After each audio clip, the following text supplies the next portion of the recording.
Michael, can I go home? No.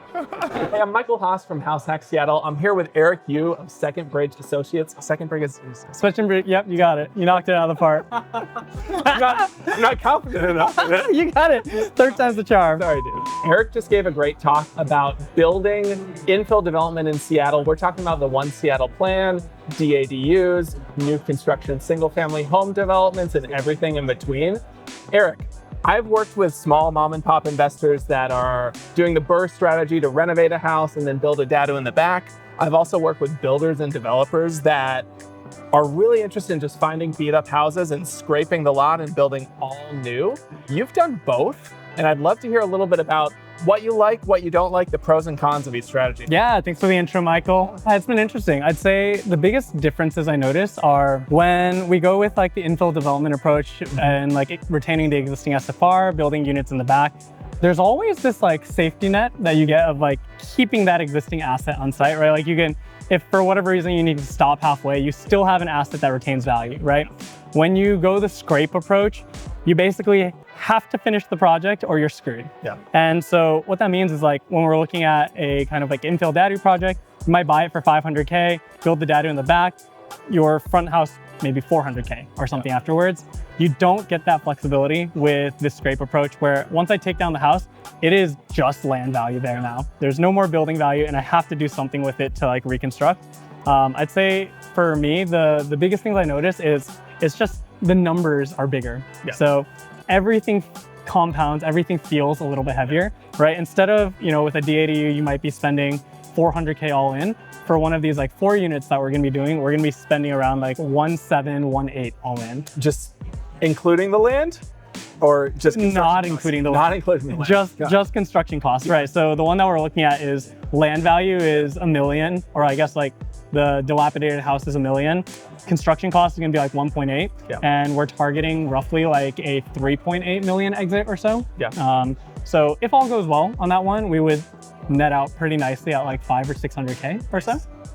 But on the flip side, if shit hits the fan, things go wrong, I'm on the hook for $1 million on the purchase and whatever I've used on the construction. Yeah. So the amount of interest I'm paying every month is like almost 10,000. And I do feel that, Yeah. And the same thing, it takes a lot of $10,000 interest payments to get rid of a $600,000 return, but it will chip away at it, right? And then I think the other thing is like, for right now in this kind of like softening market, if I had 4 units that I can't sell versus like this like DADU approach where it's like, like people like the rent value of the DADU to the amount that you like had to spend on it can be kind of comparable, right? We're now building these larger single family homes. So our fallback plan is a little bit riskier too. Yes. So I view these as like bigger swings where we can take bigger wins, but it comes with the caveat that we have bigger losses if things don't go well. And so what I like, especially if you're like a new investor into this space, like the DADU approach makes a lot of sense to me because you get to take like a lower risk entry into development. It's not no risk, but significantly lower than say like one of these like tear down and build kind of things. Yeah, that's a really good insight. I feel like the risk adjusted return is something that people that are doing much bigger projects or people that are coming from the finance background really deeply understand, and us as real estate investors sometimes don't really understand. That's true. Right? The absolute return has to be higher when you're taking big risks, like scraping a lot. Yes. Yeah.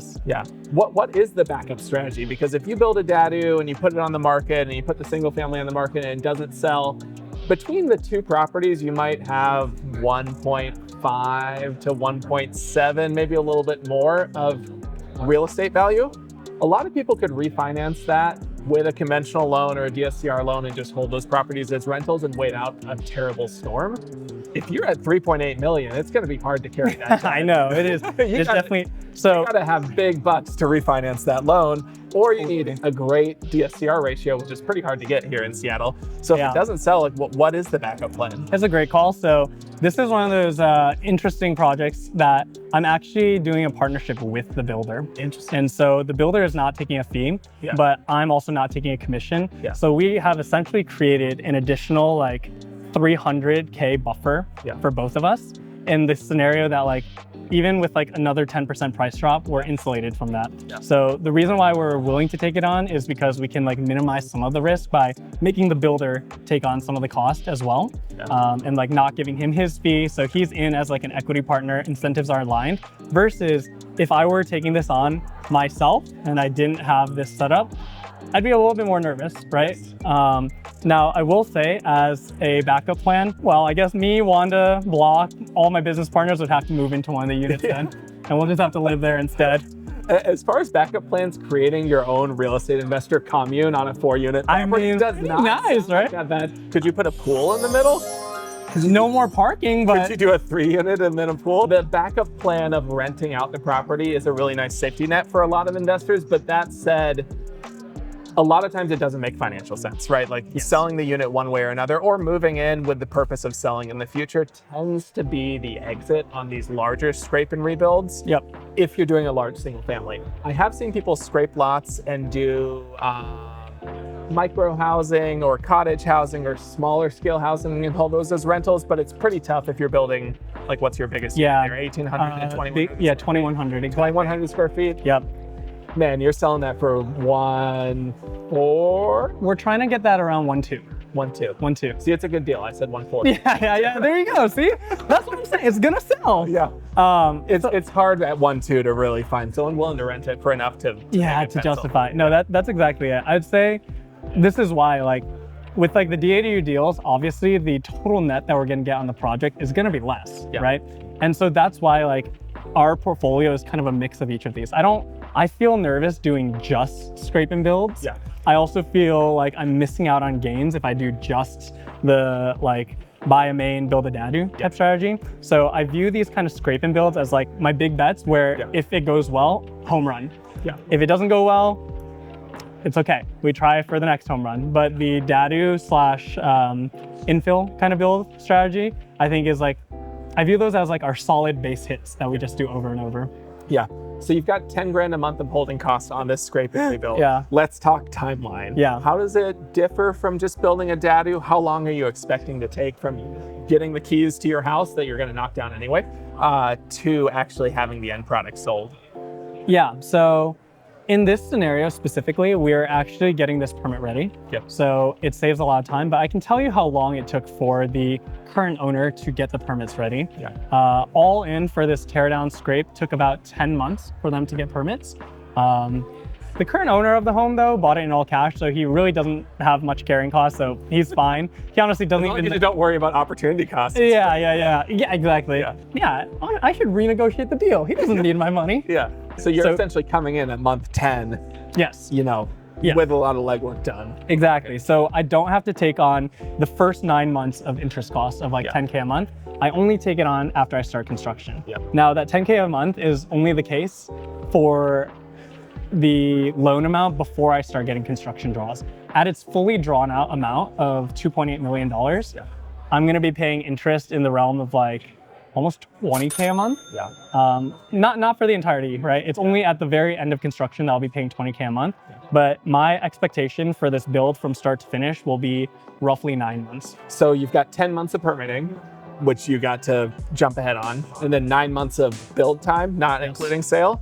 Not including sale, and then 3 months of sale time. And 3 months of sale time. So all in, we're coming in, almost 2 years, a year and 10 months, all in. Yep. Compared to the DADU strategy, I'm guessing that you're probably in and out, including permits, closer to 9 to 12 months, maybe 14 months on most of those projects? 9 to 12 months, like if we're going standard plans, something like the ARES, that is accurate, like 9 to 12 months. Like our quickest one that we got to market was about 5 months, but it's been on market for a little while now, but we expect to be out of that probably like 8 or 9 months or so. The custom ones are probably closer to like 12. Okay, so we're looking at, as much as double the time from start to completion, but I mean, you touched on a really good point. Getting something permit ready with a DADU doesn't really happen because those lots are pretty desirable and it's pretty easy to sell them without permits. Yeah. It is harder to sell teardown lots. The buyer pool is smaller and it's a lot more likely that you get an extended close or a close on permits, or that, another developer will sell a project with permits so you can jump ahead of that. That's cute. That's exactly it. I think it's pretty rare to find someone like the current owner of this home that was able to buy it in all cash and do like the full permit on the teardown. What I see for this teardown strategy a lot more of the time is you get that 9-month long close, and then you don't have to pay the carrying cost during that time, and then the developer gets the property at permit time. If you're an owner and you're trying to sell a lot that has development potential, working with someone to permit it while you're still there can save, a lot of money. In Eric's case, if his holding cost is 10K, it's, just in holding costs alone, it's worth 100K for you to not have to close on that until month 10 when you get the permits, which is pretty incredible. So both of these projects, do you have a favorite among them? Do you think you're going to keep doing a little bit of both? I have favorite projects in the portfolio. In terms of like favorite strategies, one thing I'll note about the teardown as like a pro that I haven't touched on yet is you can make the site layout a bit more desirable than compared to when you keep the existing home. Because, for example, I noticed a lot of lots where you'll have maybe like the existing house kind of backed off of the street, and like it's nice to have that yard, but if you could like reorient and like move that house forward like 5 feet, it would be really like ideal. People don't really use their front yards very often. There are a few, but for the most part, it sits empty. Exactly. So if you like, when you do that full teardown, you get the opportunity to like make every part of the lot space work exactly as you intended to. So you can like optimize for parking spots, you can optimize for like little yard spaces that you want to create, versus you're kind of stuck with an existing structure on the DADU approach. So that's one of the things that I like about teardown. I think the final product for each of the units ends up being a little bit nicer, but it is at the cost of a lot more money. You touched, my last question for you, Eric, you touched on partnerships, and it sounds like for this build, you're partnered up with your builder, your contractor. I know that you've also partnered with investors on your projects and partnered with other folks. How do you feel about partnerships, and how do you structure these and decide whether it's a deal that you do want to partner on in the first place? Good question. So for context, I still personally take on one deal a year. So these are deals that is just mine and my wife's capital in there. And then because we don't want to like over leverage ourselves, we end up doing deals with investors. But ironically, we still feel over leveraged right now. So one day I'll have cash in my bank account like Michael.